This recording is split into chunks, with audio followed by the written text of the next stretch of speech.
And this is if you are trying to acquire more ankle dorsiflexion, and you kind of hit that roadblock to where you're not gaining any more ground. Then we want to start to focus more attention in the capsule to create more wiggle room in there, so then we can acquire a little bit more linear range.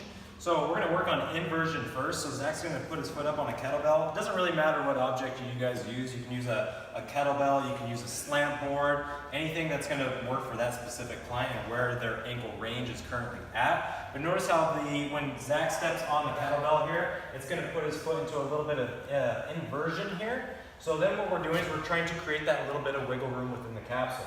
So you hold the stretch, same thing for up to 1 to 2 minutes. And then what you're going to do is you're going to start to ramp into your PAILs contractions. So without anything else shifting in the body, Zach's going to then try to evert the foot like this, as if he's trying to push the kettlebell that direction. And you're just going to ramp 1, ramp 2, all the way up to his greatest safest effort. So he's putting that progressive angular load into the tissue.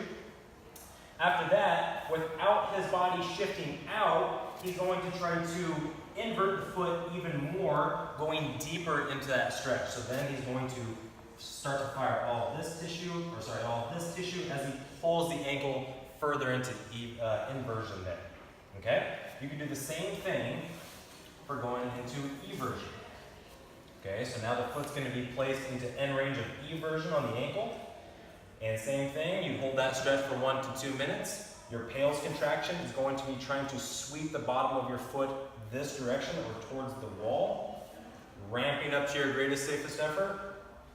And then rails is going to be starting to fire this lateral flow of tissue, trying to pull the foot further into eversion. And again, it doesn't matter what object you use. If your client was very limited in inversion, eversion, you might want to start with something a little bit lower so it's not so aggressive on the ankle.